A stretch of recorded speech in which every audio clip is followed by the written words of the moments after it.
Meus senhores e minhas senhoras, pedimos o favor de se sentarem nos vossos lugares e desligarem os telemóveis. Vamos dar início à cerimónia com o cortejo académico.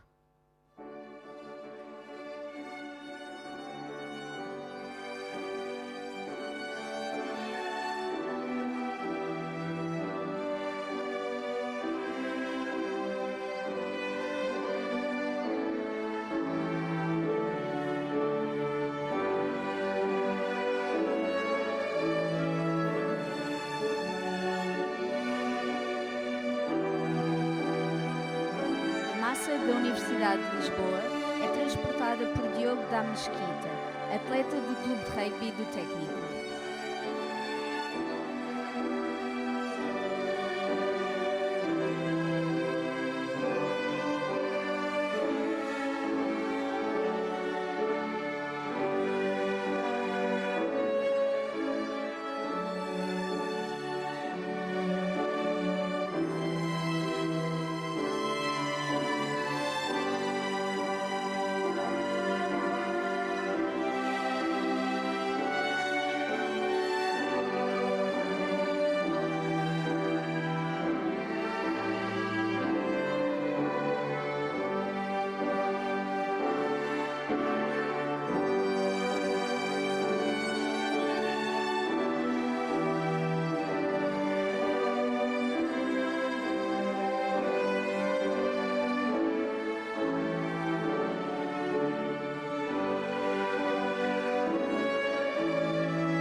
Damos agora as boas-vindas a Catarina Furtado, embaixadora de boa vontade do Fundo das Nações Unidas para a População, que irá apresentar esta cerimónia.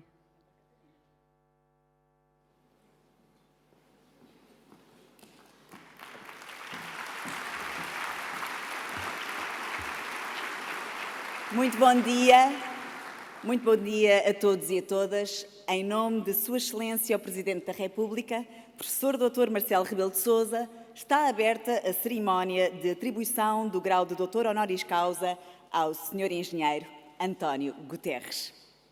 Agradecemos a presença aqui na aula magna das altas individualidades que participam nesta cerimónia e saudamos os membros da comunidade académica e, obviamente, os muitos amigos e amigas da Universidade. Permitam-me que, antes de começarmos, que partilhe que para mim é um grande orgulho poder dar o meu contributo a esta cerimónia tão especial, não apenas enquanto cidadã portuguesa, mas também a título pessoal, enquanto sobrinha neta do engenheiro Edgar Cardoso, pessoa estimada desta instituição, o Instituto Superior Técnico. Mas, sobretudo, enquanto embaixadora de boa vontade do Fundo das Nações Unidas para a População, o UNFPA. Uma missão voluntária que exerço há já 18 anos e que ganhou um significado reforçado, afetivamente, com a nomeação do engenheiro António Guterres ao cargo de secretário-geral da ONU. O UNFPA é a agência das Nações Unidas que trabalha para que todas as gravidezes sejam desejadas, para que cada parto seja seguro, promovendo a saúde sexual e reprodutiva para todas as famílias e para que o potencial de cada jovem seja atingido. Trabalha para erradicar as mortes maternas e todas as formas de violência com base no género, incluindo a mutilação genital feminina e os casamentos infantis e forçados. O nosso secretário-geral reconhece bem o impacto fundamental do trabalho diário deste organismo da ONU na vida de milhões de meninas, raparigas e mulheres em 155 países e territórios, muitos deles que eu já visitei. E agora sim, minhas senhoras e meus senhores, convido-vos a fazermos todos uma viagem no tempo até ao dia de hoje, o dia da atribuição do grau de Doutor Honoris Causa ao Sr. Engenheiro António Guterres.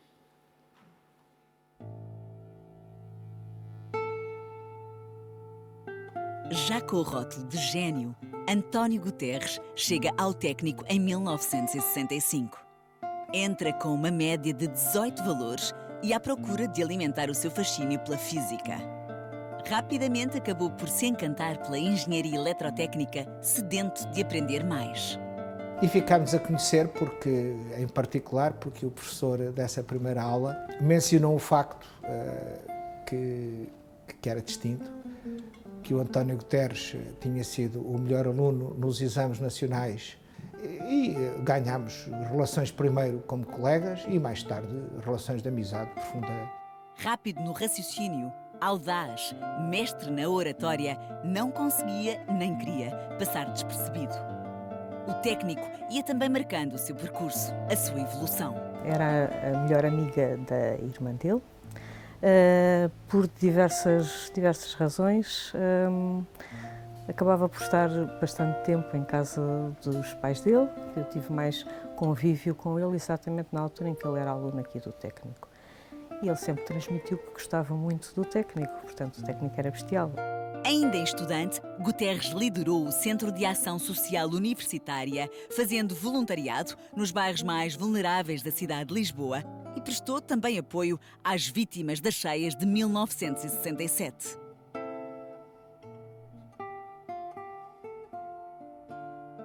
Terminou o curso no técnico com a invejável média de 19 valores e foi convidado a ficar como professor assistente. Era uma pessoa muito inteligente, era isso que eu admirava mais. António Guterres acaba por se filiar no Partido Socialista. Começava assim o seu caminho pela política, que dá frutos em 1992, quando é eleito secretário-geral do partido. Pouco tempo foi preciso para que Guterres cativasse o eleitorado. 2 anos depois, vence as eleições legislativas.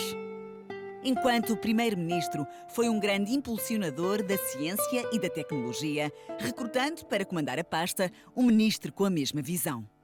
Como primeiro-ministro, o engenheiro António Guterres teve um papel fundamental no desenvolvimento da ciência portuguesa.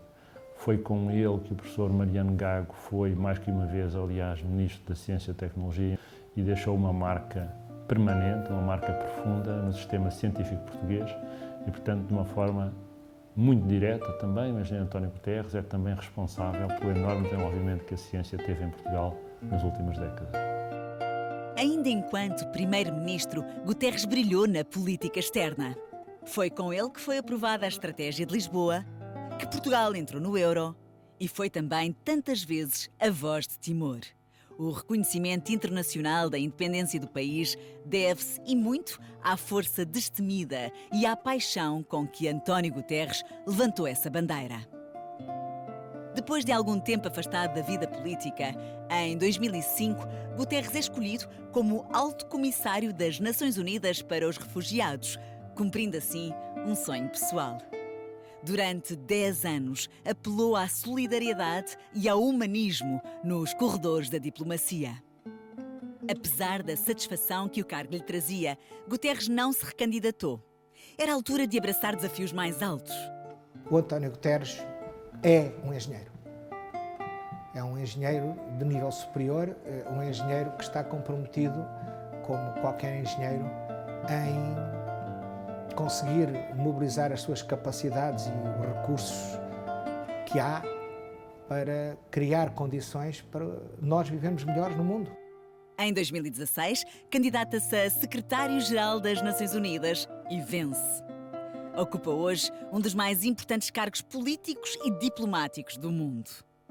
O engenheiro António Guterres é seguramente o ex-aluno do técnico que mais visibilidade e prestígio teve a nível mundial, não só pelas suas qualidades pessoais, mas também pelas suas qualidades humanistas e políticas. E, portanto, merece inteiramente esta distinção de ser doutorado honoris causa pela Universidade de Lisboa através do Instituto Superior Técnico.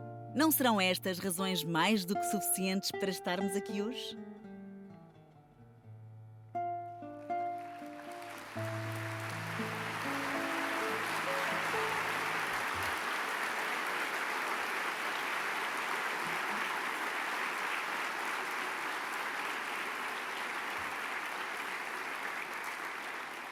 Acho que respondo por todas e por todas. São mais do que evidentes as razões. E peço agora, então, para usar da palavra o professor doutor Arlindo Oliveira, presidente do Instituto Superior Técnico e padrinho do laureado.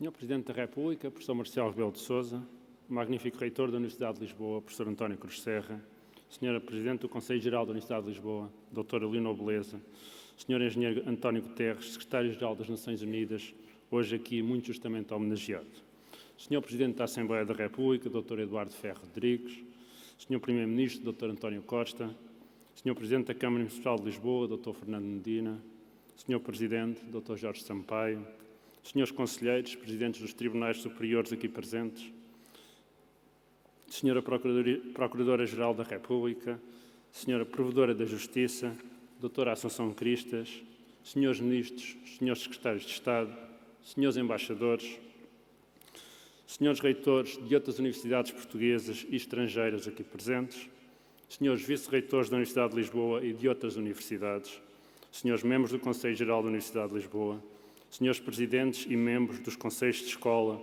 Conselhos Científicos, Conselhos Pedagógicos do IST e de outras escolas da Universidade de Lisboa, Senhores Vice-Presidentes do IST, demais autoridades civis e militares aqui presentes, Senhores Professores, Funcionários e Alunos da Universidade de Lisboa, Senhores Familiares do Engenheiro António Guterres, Minhas Senhoras e Meus Senhores.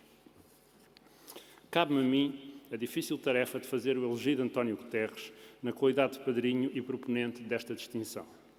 Fazer estes elogios nunca é uma tarefa fácil, mas neste caso é quase impossível. Como referir, em poucos minutos, as inúmeras qualidades de uma pessoa como António Guterres, os seus vastos conhecimentos, os seus méritos como humanista, os passos de uma carreira tão vasta e tão polivalente, os inúmeros resultados alcançados, as honras que recebeu. Lembro-me de ser membro do Conselho Científico do IST em 2002, quando foi apreciada a proposta de ser oferecida a António Guterres uma cátedra IST. Lembro-me que o currículo que sempre acompanha a análise destas propostas era singelo e curto.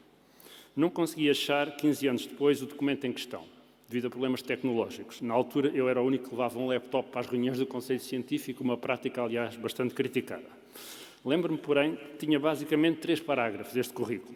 Falava na sua licenciatura pelo IST, tinha um curto parágrafo adicional sobre a experiência profissional e terminava com uma curta frase que referia Primeiro-Ministro do 13º e 14º Governos Constitucionais. Lembro-me de ter pensado, na altura, que nem todos podemos ter currículos com apenas 3 parágrafos, que sejam suficientes para convencer o Conselho Científico do IST. Um órgão que não é conhecido por ser particularmente flexível nas suas apreciações de currículos. Mas, claro, o currículo que apreciámos em 2002 representava apenas a primeira fase de uma carreira que se veio a revelar ainda mais excepcional do que era possível adivinhar nessa altura. Imagino que se fosse agora, o currículo talvez tivesse uns 5 parágrafos e terminasse simplesmente com a frase Secretário-Geral das Nações Unidas. Na impossibilidade de fazer justiça à longa e brilhante carreira do homenageado, decidi por uma abordagem mais pragmática, mais de engenheiro, focando-me naquilo que este doutoramento honoris causa tem de mais único, o facto de ser concedido pela sua alma mater, a Universidade de Lisboa e o Instituto Superior Técnico. De facto, por muitas honras que já tenham sido concedidas e que venham a ser concedidas a António Guterres no futuro, este será, de certeza, o único doutoramento honoris causa concedido pela escola que o formou. Isto torna-o singular, ainda que lhe venham a ser concedidas idênticas honrarias por muitas outras universidades, por mais famosas e prestigiadas que estas sejam. O próprio António Guterres referiu, num discurso preferido numa das reuniões da Associação dos Antigos Alunos do IST, que a formação que recebeu nesta escola desempenhou um papel fundamental na sua vida profissional e política e, por isso, penso que também ele verá como muito especial este doutoramento honoris causa. A formação que obteve no técnico desempenhou com certeza um papel importante no sucesso futuro de António Guterres. Mas é provável que, tal como acontece com tantos outros casos de graduados da nossa escola que vieram a ter sucesso na vida, o mérito seja mais das próprias pessoas do que da escola.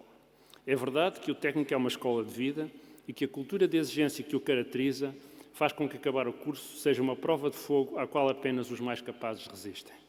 Também é inegável que a formação técnica que se obtém com o curso do IST é sólida e multifacetada, servindo de fundação à aprendizagem posterior a que a vida nos obriga.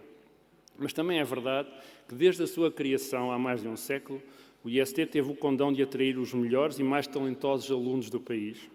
Alunos que chegam à escola com uma capacidade inata e uma vontade de aprender que se destacam de forma singular nas áreas da engenharia, ciência, tecnologia e arquitetura. O caso de António Guterres não foi naturalmente diferente. António Guterres foi o aluno com a nota mais elevada a ingressar no seu curso, nesse ano, e veio a revelar-se um dos mais brilhantes alunos que já passaram pelo IST. Isto é atestado pela média de 19 valores com que se formou em Engenharia Eletrotécnica, a média mais alta já atribuída neste curso, assim como na esmagadora maioria dos outros cursos do IST. Mas o seu mérito, como aluno, é também atestado pelas muitas histórias que se contam da passagem de António Guterres pela escola. Colegas deles lembram-se de estar em sua casa a estudar problemas complexos de mecânica quântica, coisas loucas de ensinar a miúdos, nas palavras destes mesmos colegas, e de António Guterres visualizar rapidamente a solução, enquanto ouvia Beethoven e passeava de um lado para o outro, ao passo que os colegas estavam há umas horas de volta das equações sem conseguir chegar à solução. Mas, claro, ainda como aluno, António Guterres já se entusiasmava pelas questões políticas e sociais que viriam a marcar a sua futura carreira. Consta que no laboratório de medidas elétricas estava tão entusiasmado a discutir política com os colegas que, distraído, fez um curto-circuito que rebentou os quadros do pavilhão inteiro, tendo deixado tudo às escuras. Como aconteceu com tantos alunos da época, a sua passagem pelo IST permitiu criar uma consciência política e social mais profunda. As preocupações pelos mais desfavorecidos sempre foram uma característica sua, tendo levado a cabo diversas ações de voluntariado e dado explicações de física a alunos carenciados. O episódio das cheias de 1967, que tão profundamente marcou aqueles que passaram pelo IST nessa época, contribuiu seguramente para as preocupações humanistas, sociais e políticas que vieram a caracterizar a sua carreira futura. Por mais brilhante tenha sido a carreira académica de António Guterres enquanto aluno do IST, ficou talvez ainda mais conhecido pelos seus dotes como orador. Quem já ouviu os seus discursos, quer como Primeiro-Ministro, quer como Secretário-Geral das Nações Unidas, quer mais recentemente no Web Summit, não pode deixar de se admirar com a coerência e fluidez das intervenções, sempre diretas, bem estruturadas e apaixonantes. Consta que, quando passou pelo IST, a própria Associação dos Estudantes, por onde tantos e tão dotados estudantes e aprendizes de políticos passaram, não gostava particularmente de o deixar falar nas reuniões, por ser ele um orador de tal forma dotado e com valores morais não inteiramente alinhados com os da Associação, é preciso dizer, que a parte política das famosas RGAs, Reuniões Gerais de Alunos, ficava por vezes batida na sequência das suas intervenções. Curiosamente, José Maria Ngá, que foi seu colega no técnico e presidente da Associação dos Estudantes do IST, veio a ser mais tarde, como Ministro da Ciência, Tecnologia e Ensino Superior dos governos de António Guterres, o político que mais influenciou o desenvolvimento da ciência em Portugal. Vemos também assim a António Guterres e a sua paixão pela educação o ter feito avançar de forma decisiva a ciência no nosso país. O panorama científico nacional seria hoje muito diferente não fossem as decisivas contribuições de António Guterres e de José Maria Ngá, estes dois brilhantes ex-alunos do IST. Após terminar a licenciatura, António Guterres foi, durante um curto intervalo de tempo, assistente das disciplinas de Teoria de Sistemas e Sinais e de Telecomunicações, mas a paixão pela política impediu que viesse a seguir o que teria sido, seguramente, uma brilhantíssima carreira académica. Os que o tiveram como assistente lembram-se bem das suas qualidades como docente, da forma clara e entusiástica como lecionava as mais diversas matérias. Não tentarei cobrir aqui a sua multifacetada carreira política. Outros, muito mais conhecedores dessa mesma carreira, farão um dia a sua história. Refiro apenas que exerceu funções no poder local, foi deputado e membro das diversas comissões da Assembleia da República, secretário-geral do PS e presidente da Internacional Socialista. Enquanto primeiro-ministro de 2 governos constitucionais, teve um papel ativo em importantes eventos nacionais e internacionais, tendo sido instrumental na resolução das questões de Timor e de Macau. Só estes pontos da sua carreira política já representariam um currículo invejável, muito para além do que é exigível a qualquer pessoa ou qualquer político. Mas, como sabemos, António Guterres não ficou por aqui no seu empenho em servir o país e o mundo.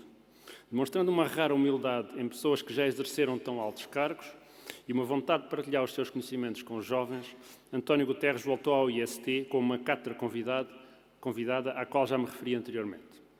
Durante os anos em que exerceu esta cátedra, António Guterres revelou-se, mais uma vez, um pioneiro, ao introduzir conceitos que agora são comuns, mas que na altura eram pouco ou nada abordados nos cursos de engenharia: sustentabilidade e inovação. Exatamente os temas da cátedra que assumiu no IST e que agora são tão centrais à política. Os seminários sobre estes temas que lecionou deixaram na nossa escola as sementes que vieram mais tarde desenvolver-se e representam agora uma marca importante do Instituto Superior Técnico e também uma importante marca internacional de Lisboa e de Portugal. A fase mais recente da sua carreira é bem conhecida de todos. Tanto como Alto Comissário das Nações Unidas para os Refugiados, como Secretário-Geral das Nações Unidas, António Guterres elevou bem alto o nome do país que o viu nascer, do povo a que pertence e da escola que o formou. E é um nome reconhecido em todo o mundo. Poucos portugueses levaram tão longe o nome de Portugal. Embora seja preciso reconhecer que Cristiano Ronaldo é capaz de ser ainda mais conhecido em algumas franjas da população. António Guterres foi o primeiro secretário-geral das Nações Unidas que foi escolhido através de um processo transparente e baseado no mérito dos candidatos, ao invés de considerações de outra ordem. Gosto de pensar que os muitos exames que fez no IST foram úteis neste difícil processo de seleção. Não consta que no processo de seleção tenham figurado questões sobre o teorema dos resíduos ou sobre as equações de Maxwell, que aliás teria sido injusto. Mas como disse o próprio António Guterres, quem sobrevive ao IST está preparado para qualquer desafio, de forma que esta hipótese não é completamente descartada. Mas, novamente, terão provavelmente sido as suas qualidades intrínsecas, o seu conhecimento enciclopédico dos problemas, os seus dotes como orador, a sua capacidade de argumentação e o seu profundo sentido humanista que fizeram com que sobressaísse neste processo de nomeação e fosse escolhido em tempo recorde pelo Conselho de Segurança das Nações Unidas. Como Secretário-Geral das Nações Unidas, Guterres elevou as expectativas dos funcionários e colaboradores desta instituição, que se sentiam perdidos face à dimensão dos problemas que o mundo enfrenta e ao que percebiam ser uma falta de visão para a instituição e uma subserviência a interesses instalados. A sua visão para o problema dos refugiados, baseada mais na prevenção de conflitos do que na resolução dos problemas que estes causam, demonstra uma capacidade única de antecipação e cria a esperança que o enorme problema dos refugiados venha a ter uma solução, ainda que parcial. Bem-haja, engenheiro António Guterres, pelo espírito de missão que demonstrou, ao aceitar este enorme desafio de liderar as Nações Unidas em tempos tão difíceis, onde o populismo, a desinformação e os radicalismos políticos e religiosos tornam cada vez mais difícil a convivência entre visões diferentes. Espero que a sua vida e a sua carreira sirvam também de exemplo aos muitos alunos aqui presentes e também a futuros alunos e potenciais candidatos à nossa universidade, nacionais e internacionais. O seu exemplo demonstra que o céu é o limite e que, existindo dedicação e formação, todos podem perseguir os seus sonhos, por mais ambiciosos que estes sejam. A dedicação está nas mãos de cada um de vocês. E para a formação poderão sempre contar com a Universidade de Lisboa e com o Instituto Superior Técnico. Agradeço ao Sr. Engenheiro António Guterres tudo o que fez, tudo aquilo que Portugal e o mundo lhe deve. Muito obrigado.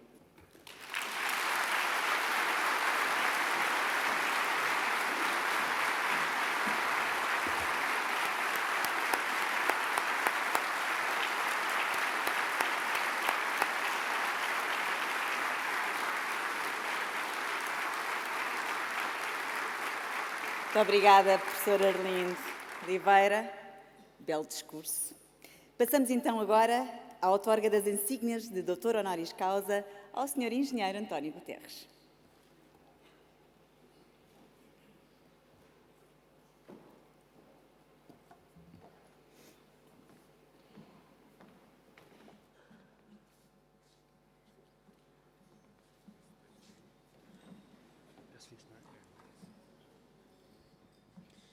Peço que seja concedido o grau de doutor honoris causa pela Universidade de Lisboa a António Guterres como reconhecimento do mérito e culto de valores fundamentais da humanidade, da cultura e da universidade.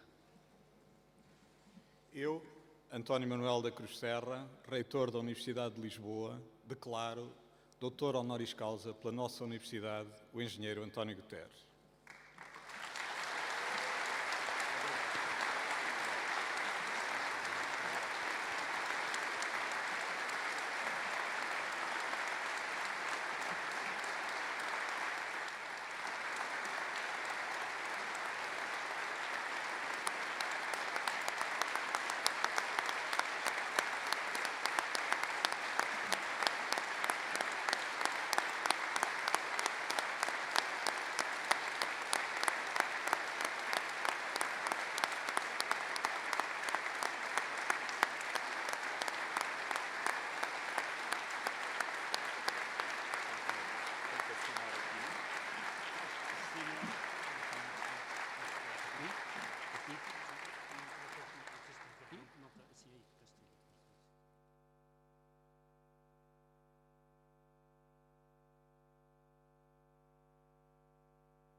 E agora um momento muito aguardado.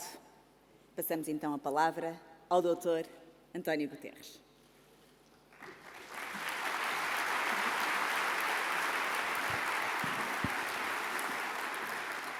Senhor Presidente do Técnico e magnífico Reitor, permita-me que comece pela Universidade, Sr. Presidente da República, Sr. Primeiro-Ministro, Sr. Presidente da Assembleia da República, Sr. Presidente da Câmara Municipal de Lisboa, queridos alunos, professores e trabalhadores da Universidade, minhas senhoras e meus senhores. Quero naturalmente agradecer, muitíssimo sensibilizado por esta distinção, por esta honra e ao mesmo tempo pelas palavras tão amigas que hoje ouvi a meu respeito. Mas acima de tudo e mais do que em relação ao valor deste ato, eu gostaria de exprimir uma profunda gratidão e uma enorme homenagem ao Instituto Superior Técnico, à escola que teve uma influência decisiva na minha vida e na maneira como vejo o mundo e como vejo os outros. Um amigo meu perguntava-me já há muitos anos, mas que história é essa de tu dizeres que és engenheiro eletrotécnico quando tu nunca arranjaste um fusível na tua vida? Isso não é verdade. Eu lembro-me de ter arranjado, agora já não se usam, mas uns 2 ou 3 fusíveis. Mas é verdade, sim, que nunca exerci diretamente a profissão de engenheiro. Mas há uma coisa em relação à qual eu estou absolutamente seguro. Se hoje tivesse que entrar para a universidade, sabendo que iria fazer na vida aquilo que efetivamente fiz, eu teria voltado a entrar para o Instituto Superior Técnico.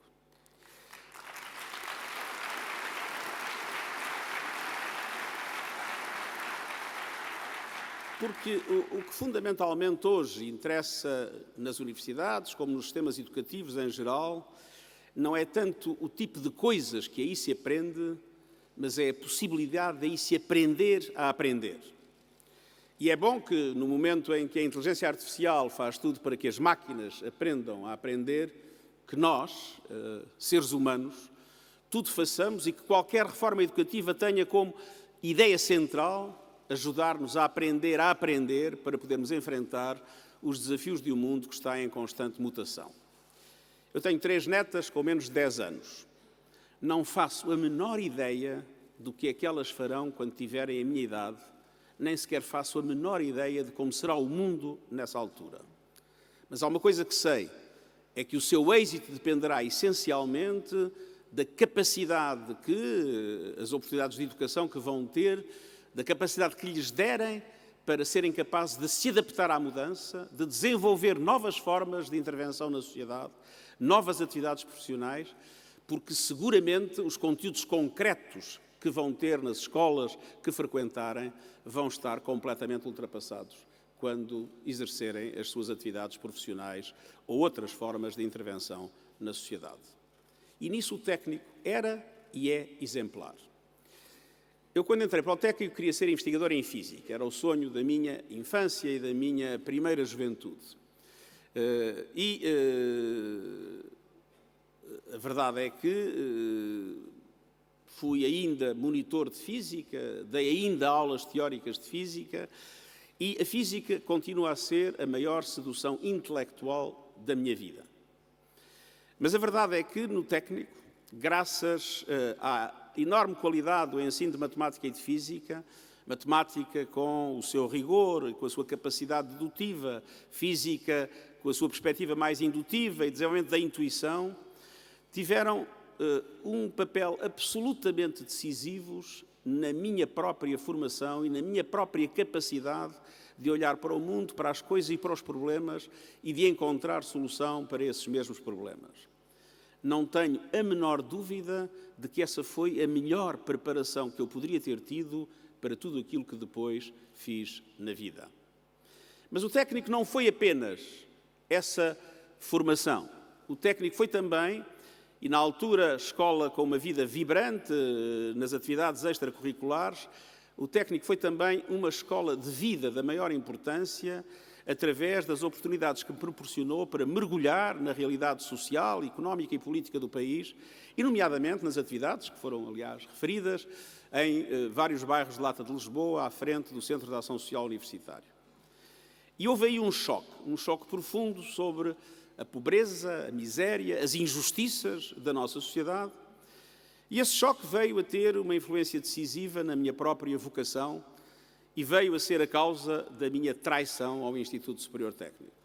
E por causa desse choque, eu deixei a física, embora ela continue a ser a maior sedução intelectual da minha vida, e depois, com as oportunidades abertas pela Revolução de Abril, acabei por me dedicar, na primeira fase da minha intervenção pública, à vida política, e nomeadamente à vida política portuguesa, com uma fortíssima influência em relação àquilo que tinha sido a minha experiência no técnico como aluno, daí, e foi o Mariano Gago, aliás, que acabou por realizar na vida o tipo de carreira que eu pensava para mim próprio. E daí, com ele ter trabalhado ao máximo para que a ciência e a tecnologia ocupassem um lugar central nas prioridades da ação governativa, mas também a experiência dos bairros de Lata de Lisboa teve muito a ver com as prioridades à educação, nomeadamente ao pré-escolar, com o rendimento mínimo garantido e todo um conjunto de outras preocupações que sempre tive para que a ação governativa se traduzisse em algo que pudesse beneficiar, sobretudo, aqueles que são muito menos privilegiados do que nós. Eu acho que a questão central na minha vida foi sempre como responder à parábola dos talentos. E eu tive imensa sorte. Começou pelos meus pais, que me proporcionaram tudo quanto estava disponível, quer ao nível da sociedade, quer ao nível da educação. Começou por ter tido acesso ao Instituto Superior Técnico e depois por todas as oportunidades que ao longo da vida me foram oferecidas. E isso cria uma enorme responsabilidade. E é essa parábola dos talentos que me levou a optar por uma intervenção política, em primeiro lugar, na vida nacional, depois por uma intervenção humanitária à escala global e com as frustrações respectivas de uma e de outra, agora tentando fazer alguma coisa de útil como Secretário-Geral das Nações Unidas, muito na perspectiva de tentar aliviar um pouco o sofrimento humano numa fase tão difícil da vida do nosso planeta.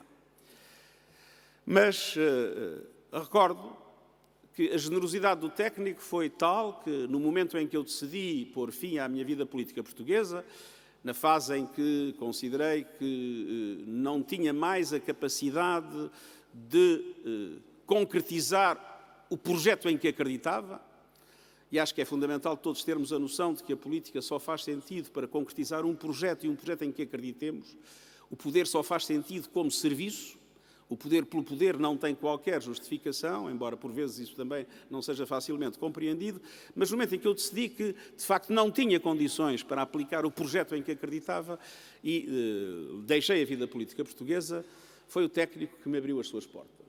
E que me abriu as suas portas com extrema generosidade, como foi dito, pelo seu presidente, permitindo-me trabalhar na organização de seminários sobre desenvolvimento sustentável e sobre inovação, que, curiosamente, estão hoje no centro de algumas das preocupações essenciais que tenho como Secretário-Geral das Nações Unidas. É verdade que a maior parte do meu tempo está hoje dedicada, por um lado, à tentativa de diminuir a incidência dos conflitos que se têm multiplicado com enormes dificuldades para se resolver no nosso mundo, à medida que as relações de força se têm vindo a tornar menos claras e que a impunidade e a impredictibilidade têm vindo a triunfar um pouco por toda a parte, com violações horríveis dos direitos humanos, com total falta de cumprimento em relação ao direito internacional, nomeadamente ao direito internacional humanitário. Se é isso que, na prática, ocupa grande parte do meu tempo, para além da luta contra a burocracia e da tentativa de reformar a instituição, a verdade é que algumas das questões centrais do nosso tempo e que ocupam e motivam grande parte da minha atividade têm a ver exatamente com esses temas que na altura me dediquei, com a colaboração de professores de todas as escolas, de todos os cursos do técnico e de várias outras escolas, e peritos do setor privado e de diferentes áreas da investigação, e mobilizando também estudantes dos vários cursos do Instituto. Isso tem, de facto, muito a ver com questões centrais do nosso tempo. A primeira, porventura, a grande questão definidora do tempo presente, as alterações climáticas. E recordo-me de olhar para os modelos que, na altura, as equipas do técnico tinham desenvolvido em relação às perspectivas que já eram claras sobre o futuro, tendo em conta a evolução climática, e de ver as previsões sobre o aumento significativo da seca no nosso país e, em particular, no sul do país, a que estamos agora a assistir, com as consequências, algumas delas trágicas, que todos reconhecemos. E a verdade é que, como disse, a questão das alterações climáticas é a questão central do nosso tempo e, sobretudo, a interligação entre o aquecimento global, o aumento da população, a urbanização caótica em várias partes do mundo, as carências de água, de alimentos, tudo isto interligado e reforçando-se mutuamente, representa hoje, porventura, a maior ameaça para a nossa vida coletiva no planeta. E a verdade é que as alterações climáticas continuam a andar mais depressa do que nós próprios. A verdade é que nós tivemos nos últimos 5 anos, os 5 anos mais quentes de que há memória, e infelizmente no ano passado voltámos a ter um aumento das emissões de CO2, coisa que já não acontecia nos 3 anos anteriores. De alguma forma corremos o risco de perder esta corrida. E é infelizmente verdade que há ainda quem, com grandes responsabilidades a nível político, duvide das alterações climáticas contra toda a evidência científica. E, ao mesmo tempo, é verdade que nos falta ambição suficiente para, em primeiro lugar, aplicar os Acordos de Paris e, em segundo lugar, para reconhecer que os Acordos de Paris em si não são suficientes e que os compromissos aí assumidos levariam ainda a um aumento da temperatura à escala global de mais de 3 graus no final do século, com consequências absolutamente devastadoras se isso se viesse a concretizar. É preciso não só concretizar Paris, mas ter uma ambição acrescida para que seja possível reduzir a 1,5 grau, no máximo absoluto 2 graus, o aquecimento global até ao fim do século. E já estamos a ver, hoje, nos nossos dias, as consequências trágicas de não estarmos ainda a ganhar a corrida contra as alterações climáticas. Eu tive a ocasião de verificar que, ao passar por Antígua e por Barbuda e por Dominica, o que é o efeito devastador dos furacões com o grau de aceleração que hoje lhes é reconhecido. Sempre houve furacões, como é evidente, mas as alterações climáticas levam a uma multiplicação da sua frequência, a um aumento da sua intensidade e a um muito maior impacto devastador no plano humanitário. Ir a um Estado, a ilha-Estado como Dominica, que é um Estado essencialmente florestal, e não ver uma única folha em cima de nenhuma das árvores, para além de muitos troncos arrastados pelas avalanches, é algo de profundamente preocupante e a verdade é que tudo indica que estes mecanismos vão continuar a acelerar-se. Nós temos uma obrigação fundamental e essa obrigação fundamental é a de tudo fazer para inverter esta aceleração em que, como eu dizia, as alterações climáticas continuam a correr mais depressa do que nós. E se não há sempre boas notícias no plano político, a verdade é que, graças aos engenheiros, há hoje muito boas notícias no plano das condições materiais e económicas para fazer inverter essa lógica dessa corrida. Nós temos tido uma extraordinária evolução, nomeadamente ao nível das energias alternativas. Os custos baixaram de forma tão radical que hoje se pode dizer que a forma mais económica de produzir energia elétrica tem a ver com as energias alternativas. De tal forma que hoje faz sentido pensar em centrais solares gigantes, nomeadamente no norte da África, e na possibilidade de transmitir para a Europa, através de linhas de muito alta tensão e poucas perdas, a respectiva energia em formas mais económicas do que a produção de energia por combustíveis fósseis no continente europeu. E, como uma vez ouvi, se é verdade que não foi por falta de pedras que acabou a Idade da Pedra, também creio que não será por falta de carvão e de petróleo que acabará a era dos combustíveis fósseis. Acho que, ao contrário do que acontecia há 15 ou 20 anos, em que pensávamos que o mundo iria um dia enfrentar o problema da falta de reservas de petróleo ou outros combustíveis para alimentar as nossas economias e as nossas sociedades, é hoje claro que não iremos utilizar todas as reservas que já conhecemos de combustíveis fósseis, e isso é já evidente, por exemplo, no facto do conjunto das indústrias mundiais de carvão terem hoje um valor de 10% apenas do valor que tinham há 2 décadas. O que revela que há, na evolução da tecnologia e na lógica dos negócios ligados à evolução da tecnologia, condições, se houver política, vontade política e visão política suficiente, condições para inverter esta situação dramática em que ainda estamos, em que, como eu dizia, as alterações climáticas continuam a correr demasiado depressa. Por outro lado, quando olhamos para a engenharia, para a ciência e para a tecnologia, encontramos perante um dos outros mais importantes domínios em que são maiores as expectativas e as potencialidades para melhorar a vida da humanidade e para projetar enormes crescimentos das economias e, ao mesmo tempo, onde se apresentam alguns dos dilemas éticos mais dramáticos em relação ao futuro do nosso planeta. E estou a referir-me agora às tecnologias de informação e comunicação e, em particular, ao chamado ciberespaço. Hoje existem, de forma mais ou menos escondida, episódios de ciberguerra no mundo entre Estados.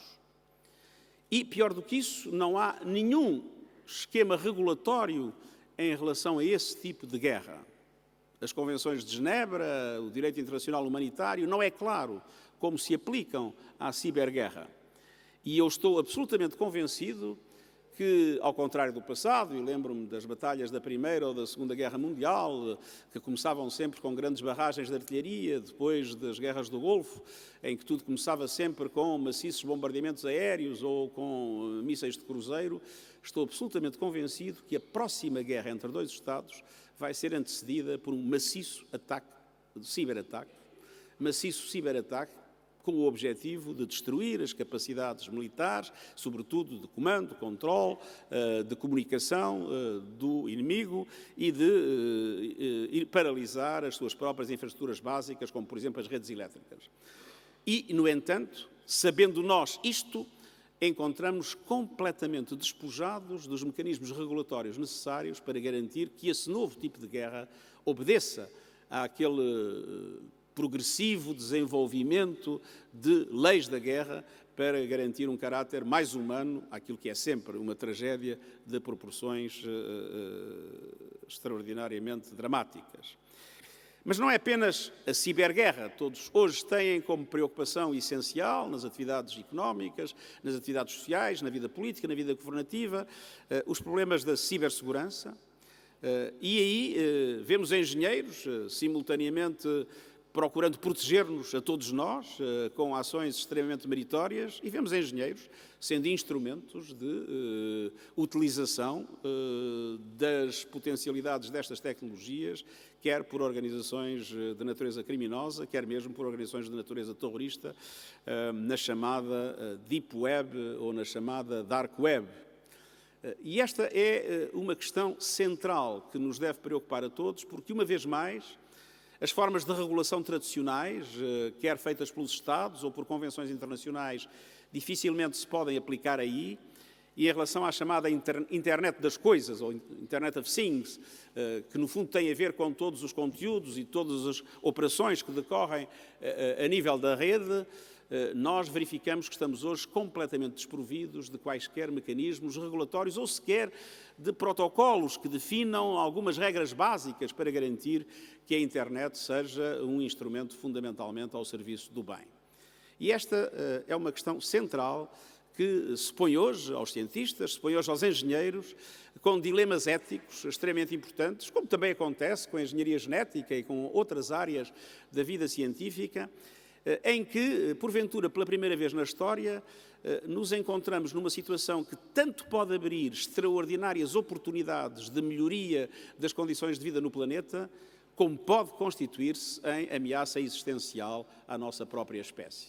Isso é verdade na inteligência artificial, na engenharia genética, em vários outros domínios, e creio que as mulheres e os homens de ciência têm aqui uma obrigação essencial de pôr na mesa todas as questões éticas e de confrontar os que têm responsabilidades políticas com a necessidade de assumirem essas mesmas responsabilidades, no mundo em que, infelizmente, verificamos que há uma total divisão e uma total incapacidade para chegar a acordo em relação aos mecanismos regulatórios, ainda que necessariamente inovadores, ainda que necessariamente completamente diferentes dos do passado, que possam, juntando agora governos, eu sou um grande defensor de que só numa mobilização de todas as entidades envolvidas, governos, empresas que promovem essas tecnologias, comunidade científica, universidades, sociedade civil, só juntando todos, naquilo que hoje se chamam os mecanismos em que todos os stakeholders estão envolvidos, será possível encontrar algumas regras mínimas que nos permitam fazer com que estas novas tecnologias sirvam de facto o futuro da humanidade de forma positiva. Mas há coisas que são já seguras.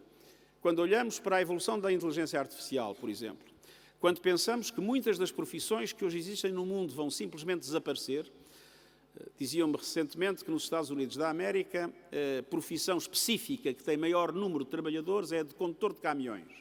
Com grande probabilidade, daqui a 20 anos não haverá condutores de caminhões ou haverá um número muito reduzido de condutores de caminhões. E o mesmo acontece com muitíssimas outras profissões ao nível da indústria, sobretudo nas tarefas mais repetitivas, mas cada vez mais também ao nível dos serviços.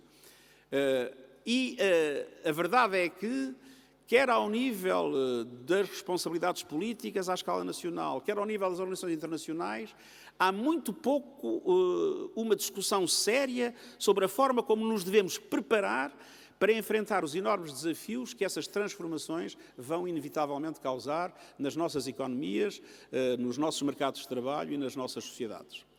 Normalmente, nas revoluções industriais do passado, perdiam-se muitos postos de trabalho, mas novos eram criados e havia um certo ritmo, uma certa lentidão nestes processamentos que levava a que as sociedades se pudessem adaptar com maior ou menor dificuldade, mas apesar de tudo que se pudessem adaptar.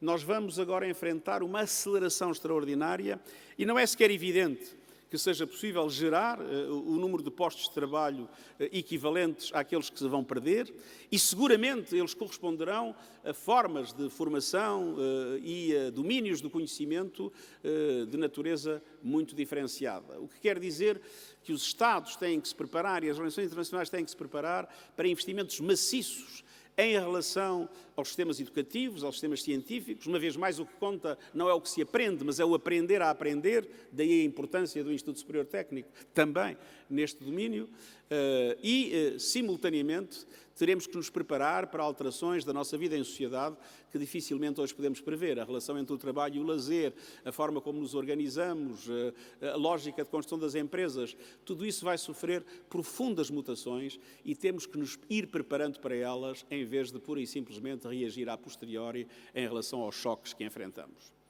Tudo isto revela a enorme importância que tem o Instituto Superior Técnico, porque todos estes problemas estão no centro das preocupações do Instituto Superior Técnico, da definição do que é que ele deve ser, de como ele deve transformar-se em relação ao futuro e da formação que ele deve dar àquelas e àqueles que o frequentam para que sejam capazes de, aprendendo a aprender, adaptar-se ao longo da vida a coisas que hoje não temos a menor capacidade de imaginar. Eu já não vou viver com grande probabilidade muitas dessas transformações, mas para aquelas que a minha geração enfrentou, não tenho dúvidas nenhumas que se alguma coisa de muito bom aconteceu na minha vida foi ter sido aluno do IST. Muito obrigado.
Gostava de furar o protocolo e dar-lhe um abraço. Será que posso?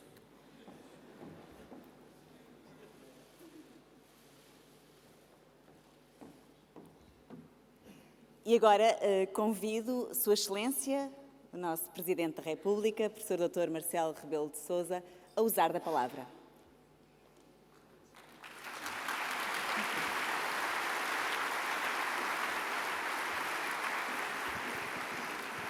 Magnífico reitor, Sra. Presidente do Conselho Geral, querido novo doutor, douto padrinho, Sr. Presidente da Assembleia da República, Sr. Primeiro-Ministro, Srs. Presidentes do Supremo Tribunal de Justiça, Tribunal de Contas, Supremo Tribunal Administrativo, Sr. Presidente Jorge Sampaio, Sr. Presidente da Câmara Municipal de Lisboa, Srs. Membros do Governo, Srs. Deputados, Srs. Embaixadores, Excelências, prezados colegas, alunos e funcionários. Que António Manuel de Oliveira Guterres, ou apenas António Guterres, como Portugal e o mundo o nomeiam, é portador de um percurso estudantil, de um cursus honorum profissional, social, cívico e político excepcionais, todos o sabemos, e quanto aqui hoje foi evocado, demonstrou-o à sociedade. Que uma tão rica e multifacetada vivência traduz qualidades de caráter, inteligência, capacidade de criação nas ideias e de mobilização das pessoas, resulta claro do depoimento de todos quantos, nas mais diversas latitudes e longitudes, hajam, por uma vez que fosse, tido o ensejo de com ele de perto privar. O que queria sublinhar, nesta justíssima homenagem da Universidade de Lisboa, através do Instituto Superior Técnico, a um dos seus, porque formado com os mais elevados créditos numa das suas mais emblemáticas escolas, é o português e o homem universal. Uma e outra dimensão, vistas com o olhar feito de meio século de conhecimento e de admiração. Os mesmos que me levaram já a escrever, ter sido e ser ele a personalidade de longe mais qualificada da minha geração.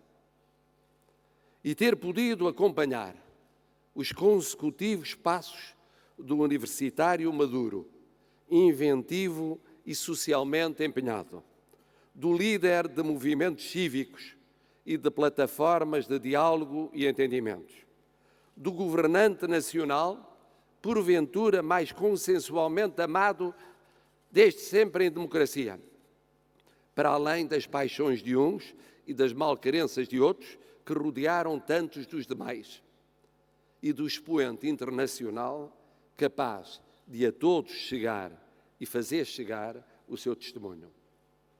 Ter podido a tudo isto assistir, por vezes muito de perto, foi um privilégio pessoal e institucional. Mas detenhamo-nos por uns instantes no português e no homem universal. O português que nunca o deixou de ser, orgulhosa e assumidamente, nas raízes profundas, na compreensão militante, na ambição de ir mais longe na educação, na formação, na inovação científica e tecnológica, no crescimento económico, na justiça social, no desenvolvimento humano. Querendo ver Portugal como expressão viva de pessoas irrepetíveis, encarnadas no tempo e no espaço, e não apenas dados estatísticos de uma fria visão das sociedades e da sua afirmação singular ou global. Um português herdeiro da história e fazedor de história. Homem universal também. Que o verdadeiro português de lei é, por natureza, universal.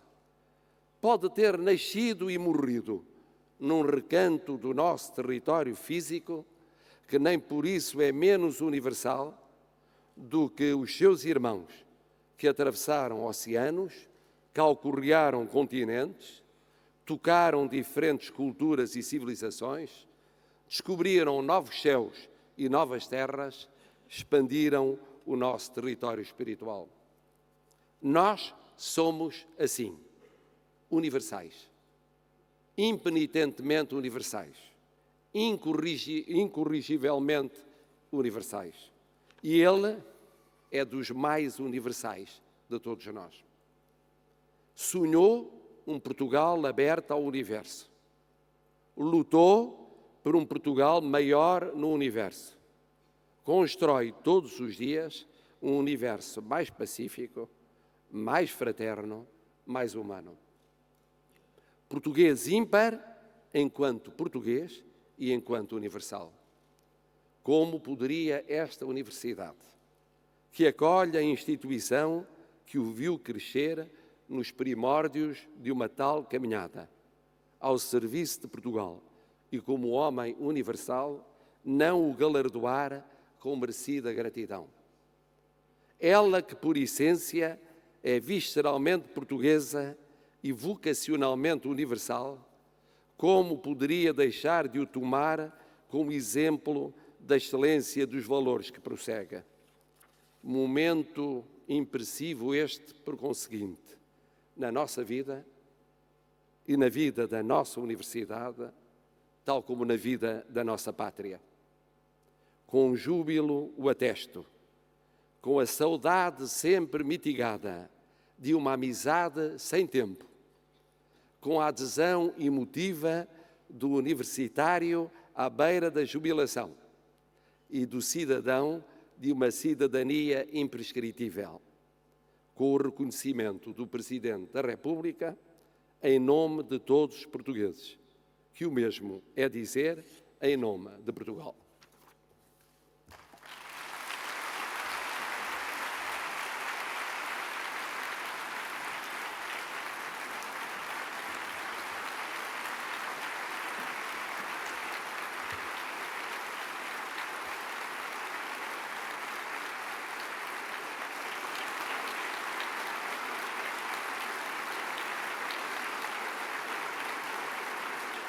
Muito obrigada, Sr. Presidente da República, pelas suas palavras. Estamos praticamente a terminar esta magnífica cerimónia, mas antes vamos ainda assistir a 3 momentos musicais oferecidos por 2 músicos que têm um repertório irresistível. Luísa Amaro, guitarrista e compositora, tocou durante muitos anos com o mestre Carlos Paredes, como concertista a solo ou com outros instrumentos, nomeadamente o clarinete, o baixo e o piano. Tem dado inúmeros concertos por todo o país e também no estrangeiro. Ao seu lado estará Paulo Sérgio dos Santos, jornalista e jurista, que, paralelamente ao percurso profissional, foi sempre investindo num dos seus maiores prazeres e sonhos, ou seja, a música. Desafiado por Luísa Amaro, tem vindo a apresentar-se como pianista fora do nosso país e também no nosso país. Vamos então ouvir 3 temas: Canto do Rio, de Carlos Paredes, Canção da Primavera, Francisco Martins, e Verdes Anos, de Carlos Paredes.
Vamos terminar.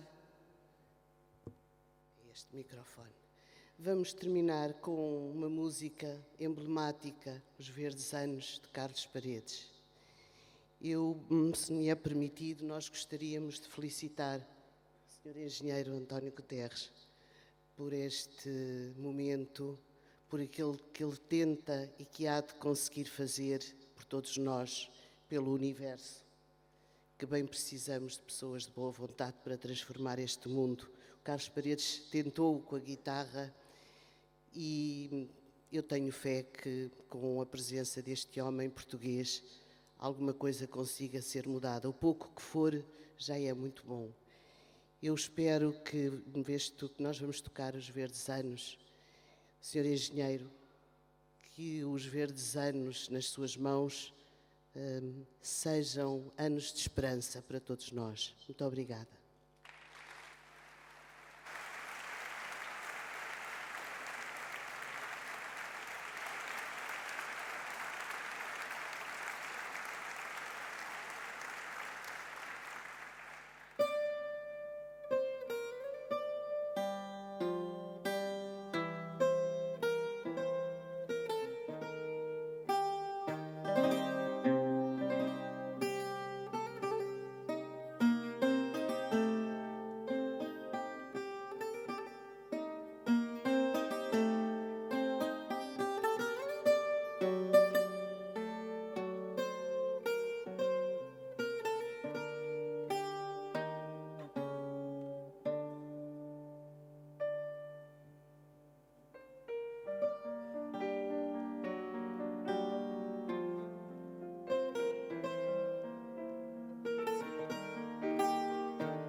Muito obrigada a Luísa Amar e Paulo Sérgio dos Santos por este momento tão bonito. Obrigada. Em nome de Sua Excelência, o Sr. Presidente da República, Professor Dr. Marcelo Rebelo de Sousa, está então É encerrada a cerimónia de atribuição do grau de doutor honoris causa ao Sr. Dr. António Guterres. Que continuemos a aprender a aprender.